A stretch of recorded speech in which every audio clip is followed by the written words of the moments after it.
Hi sir, how are you? Fine. नमस्कार, क्या हाल है?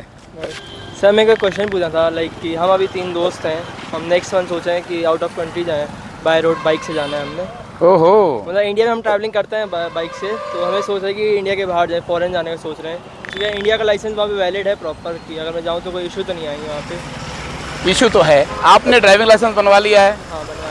तो आप आरटीओ में जाकर आईडीपी बोलते हैं उसको सबसे पहले बनवा लो आप। अच्छा। और उसके बाद कई देशों में अलग अलग सिस्टम है, ठीक है। यही सबसे बड़ी गलती है जो लोग करते हैं, बिना जाने कि कौन सा देश आपका लाइसेंस मानता है, कौन सा नहीं, निकल पड़ते हैं। आज मैं आप सभी को पूरा सच बताऊंगा जो इससे पहले किसी भी वीडियो में सामने नहीं आया है। नमस्कार दोस्तों, बहुत से लोग सोचते हैं कि हमने आईडीपी बनवा लिया है, बस काम हो गया, पर सच्चाई इतनी सिंपल नहीं है। दुनिया के देश 3 अलग अलग कैटेगरीज में बटे हुए हैं। कुछ ऐसे हैं जहां पर आपका ड्राइविंग लाइसेंस पूरी तरह से चलता है, कुछ जगह ऐसे हैं जहां पर शर्तों के साथ चलेगा, और कुछ ऐसी भी जगह है जहां पर बिल्कुल ही नहीं चलेगा। वहां आपको पूरा अपना अलग लाइसेंस बनवाना पड़ेगा। आइए आज पूरी बात क्लियर करते हैं। पूरी दुनिया में ड्राइविंग लाइसेंस रिकॉग्निशन एक बड़ी इंटरनेशनल संधि से चलता है, जिसे जेनेवा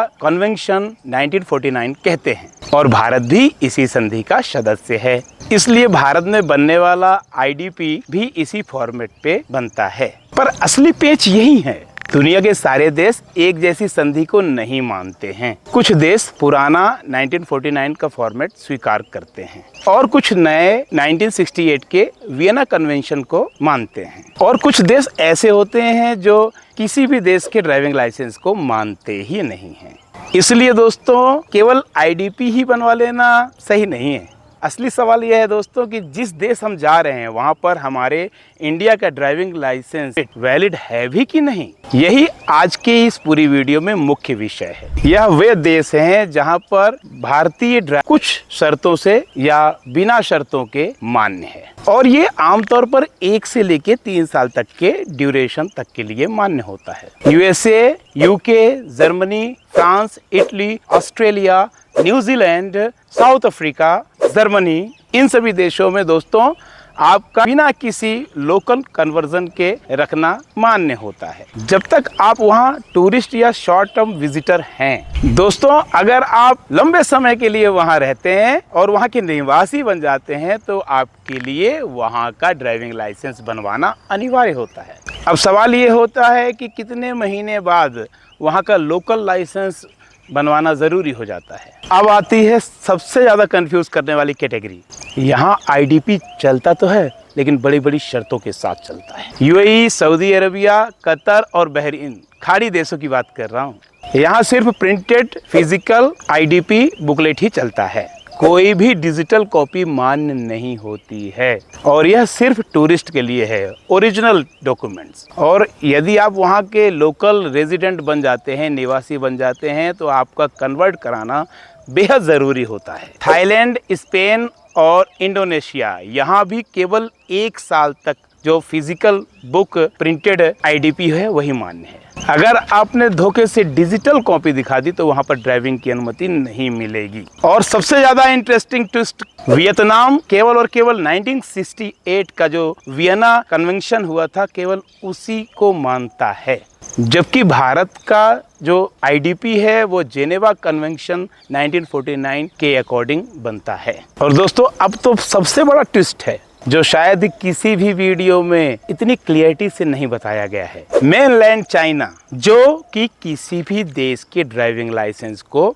अपने देश में चलने ही नहीं देता है, चाहे वो 1949 का 1949 का हो, चाहे वो 1968 का कन्वेंशन हो, कोई भी मतलब नहीं। दोस्तों आपको बताना चाहता हूँ कि दोनों संधियों में चाइना शामिल ही नहीं हुआ था। इसका मतलब ये है कि अगर लेकर चाइना पहुंच गए तो आप वहां पर लीगली गाड़ी चला ही नहीं सकते हैं। दोस्तों, चाइना में आपको जाकर अगर वहां पर गाड़ी चलाना है तो चाइनीज ड्राइविंग लाइसेंस बनवाना पड़ेगा। लग रहा है ना कि कोई चाइनीज खाने की बात हो रही है।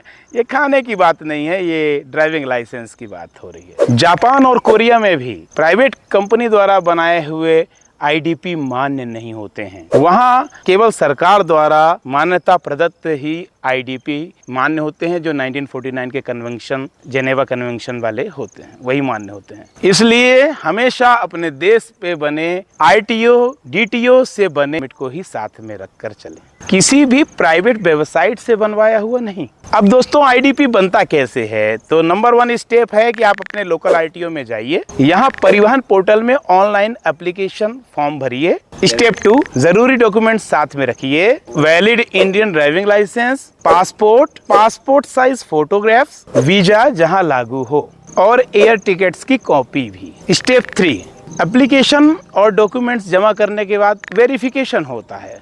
स्टेप 4, वेरिफिकेशन सही होने पर उसी दिन, सेम डे या तो 1-2 दिन में आपका आईडीपी जारी हो जाता है। आईडीपी की वैलिडिटी सामान्यतः 1 साल तक होती है और ये हमेशा आपके ओरिजिनल ड्राइविंग लाइसेंस के साथ ही मान्य होता है। अकेला आईडीपी किसी काम का नहीं। आपके साथ अगर हैवी लाइसेंस है, एचएमबी उसके साथ चलेगा, या एलएमबी उसके साथ आप चला सकते हैं, या तो मोटरसाइकिल विद गियर का लाइसेंस है तो उसको भी चला सकते हैं, लेकिन अकेला आईडीपी किसी काम का नहीं। दोस्तों डॉक्यूमेंट्स के अलावा भी और भी कई चीज़ें हैं जो पूरे ट्रिप को बहुत सेफ बनाती हैं। व्हीकल इंश्योरेंस, आपकी गाड़ी का बीमा होना चाहिए, और ये इंश्योरेंस जो होता है दोस्तों, ये इंटरनेशनल इंश्योरेंस होना चाहिए। सिर्फ भारत वाला डोमेस्टिक इंश्योरेंस विदेश में काम नहीं आएगा।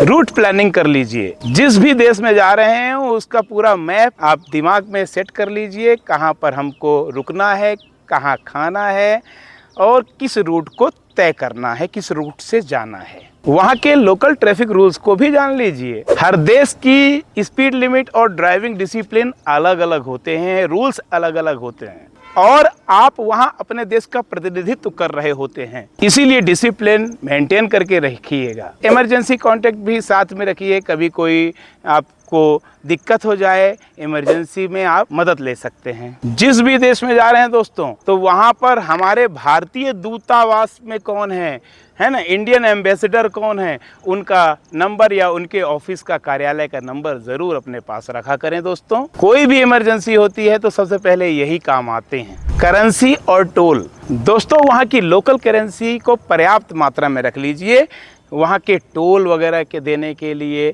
या कोई भी टैक्स देने के लिए।